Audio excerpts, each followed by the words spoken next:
there, everybody. Welcome back to the Planet Trains and Comic Books channel. My name's Matt, and today we're going to review She-Hulk #1.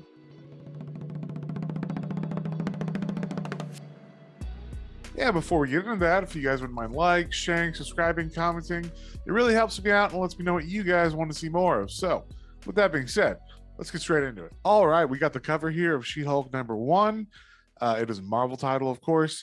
And it is by Rainbow Rowell, Roge Antonio, and Rico Renzi. And on the title page here, we get a nice breakdown of how she became She-Hulk, and then previously what's been going on in her life. We start off with Jennifer Walters here, who is She-Hulk in human form. So it says she's a former attorney, and she's actually walking into her new job right now, which is a legal assistant, I believe. She's distracted and doesn't realize that everybody on the street is running the opposite way that she's walking.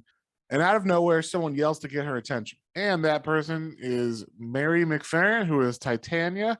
Says she's a former supervillain, but she obviously wants to fight. So Titania grabs a stop sign and starts swinging it at Jennifer, who's still in Jennifer's regular human body. And she's actually able to get a couple good hits in with like this car door. And I guess because Jennifer is somewhat poor right now, and I guess she hasn't made any good investments in her life, she only has one suit. And so she takes it off because she needs it. She's like, I'm going to fight you as She-Hulk, but I can't rip this suit. And then we get a nice splash page of her as She-Hulk. And now that Jennifer is She-Hulk, they proceed to fight.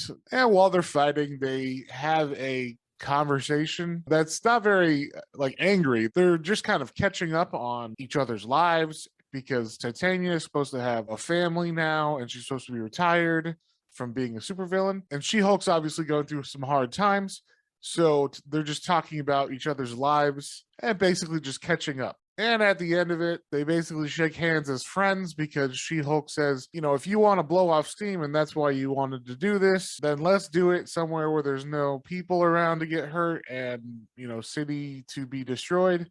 So let's just like meet in a parking lot whenever you want.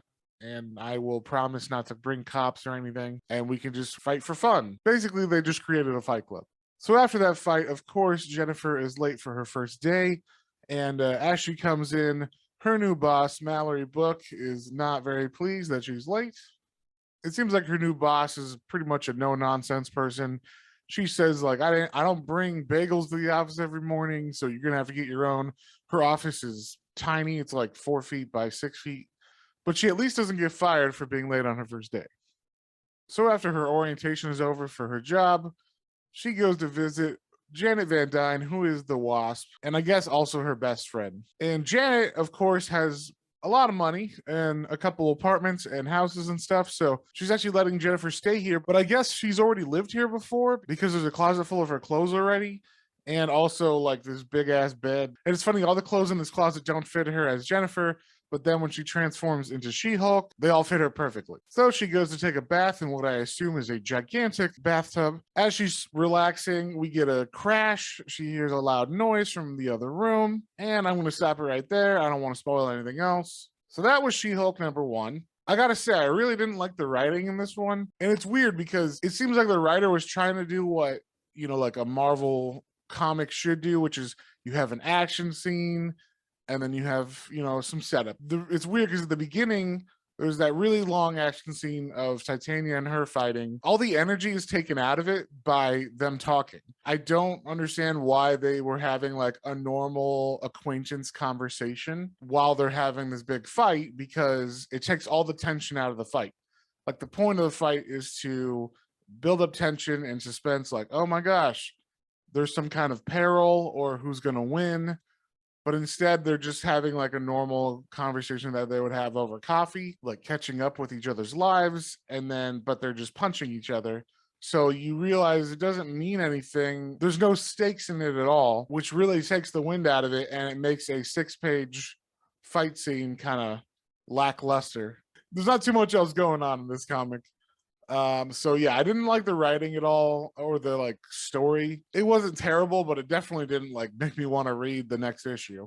And then the art was fine. I didn't think it was spectacular. I didn't think it was terrible. There was a couple nice pieces, like that splash page of when she became She-Hulk for the first time.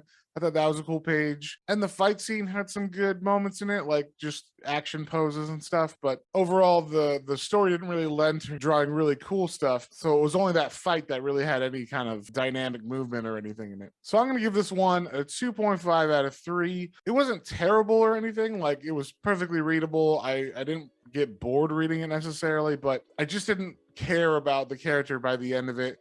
And I definitely didn't care to find out what happens in the next issue. And being a number 1, I would think this would introduce some kind of big story plot. It should really hook you. So I don't feel like this did that. But we all have different tastes, and that's just my opinion. So if you saw something you liked, definitely go pick that up at your local comic book store.